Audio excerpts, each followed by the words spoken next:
Someone asked me a few days ago what they are supposed to get out of these Quake 2 videos, rather, who is the audience? It was a very good question, as my intended audience, those interested in modding, isn't quite as the videos have been presented. It shouldn't be expected that many of you will rush out to acquire Quake 2 and begin modding. Furthermore, I've left out any extreme detailing that would allow you to immediately figure out the techniques. No, what I expect you would get out of these videos is a story of a time that has passed. A time where a company has thought so much of their audience that they presented their entire game open like a book, but accessorized with pen and paper to continue that story as they please. We sparsely see such option with games today, and I simply want to present my story and how lucky I was to be presented with the opportunity to write my story into this game 14 years ago, as well as an opportunity for the truly adventuresome to try it for themselves. I hope you will stick with me for the remaining 5 videos as I present the other angles of mod opportunity of Quake 2. Now, on with the show. I'm Rambling. And I'm Jer. And I'd rather be talking about Quake 2 texturing. Well, I'd rather be making mango salsa. Well, how about we switch? Super Ultra Mega Temple Lord switch powers activate! Whoa!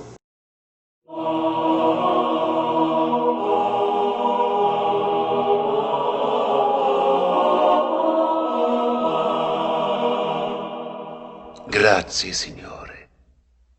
This week I'll be talking about texturing in Quake 2, while Rambling over here will be showing us how to make mango salsa. Let me first start off by showing you the Quake 2 directory where we actually store the textures, and also the sounds, which I didn't point out last week. When you open up the Quake 2 folder, you will see a folder called Quake2. It is in this folder that we will find a series of .pack files. These operate more or less like zip, rar, or tar pack files, but will need a special extractor to release the files. Today I use Dragon Unpacker 5 to gain access to these. Once extracted, these files can be extracted as well as copied, item at a time, to a unique mod folder to parallel Quake2. Among the extracted folders is a sound folder where all our sounds can be found. There are 5 folders where we store the various types of textures. Those are ENV, models, pics, textures, and sprites. ENV holds all the images associated with the sky in every map. These textures are used in a separate identification than other textures, in that they appear as a seamless 360-degree cube in each map. To edit, simply change the 6 images as both PCX and TGA format and align them side by side or in a 3D program. More on this in the levels video. Sprites are a special animated sequence used in game to simulate 3D effects, when they're in fact 2D objects in a 3D world. This means you will always see them from one perspective regardless of your angle. Since they are 2D, editing them just involves repainting the frames of the image. Within the models folder there exist the texture files for each individual weapon, item, character, and monster. These textures are stretched and displayed in a way that the model file can read, and then wrap itself in within game. Here to explain briefly how you can edit these skins is a buddy of mine that worked with me on modding back in the day. Hi! This is a skin file. You're going to need something to actually open it up. The tool that I use is In-Frame View. Ta-da! This is In-Frame View. Editing, you can't really do a whole lot. You can crop borders, you can paste into the image. There is no paintbrush, there's no layering, but I can see what the file is. I can see that it's the right colors, whatnot, before I go into something much more in depth. But to actually open and edit it, Jazz Paint Shop Pro, Jazz, Corel, whichever, there's a bunch of different versions, but they all work pretty much the same. You can see it's an exploded view, but if you look up in the upper right, that's your palette. Quake 2 is limited in palette. And now, from millions of colors to a handful of Legos worth of color. And those are the only colors you can draw with. There's Lemon Grab. Changes eye color. So, there you go. There you go. It's crappy, but it works. That's like the absolute basics. I don't know. If I had a final word, it'd have to be, this is delicious soda. Photoshop can also be used to edit these, but a .act version of the palette will be needed past version 6 of Photoshop. Otherwise, you'll just have to be aware that some colors may not retain upon using them in-game. All other methods are roughly the same.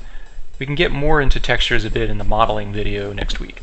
I'm sure you'll never guess what is stored in the textures folder. Teenaged Asian kid. Pineapple sex wax. This phone. No, it's just Chuck Testa. Yeah, actually it is just textures. These files are stored as .wal or wall files, or RGB and 8-bit. These are rather easy to find as they will make up all the level environments other than the sky. We'll definitely get into how these can be applied in the environment video.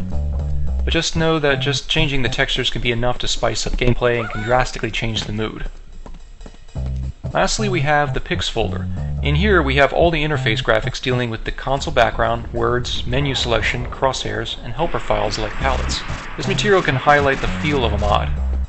Editing this material can be done in Photoshop, but some of it I found to be more effective in some ancient programs that will still work today, such as Scene Builder and Wally. Scene Builder will allow the use of Quake2 models in a 3D environment for great console backgrounds, while Wally has native image support for Quake2 and interacts very nicely with the .pack files. Not to mention they built in bullet holes and rivets on their tools menu. It's a win in my book. Wow, and to think I almost got stuck making mango salsa.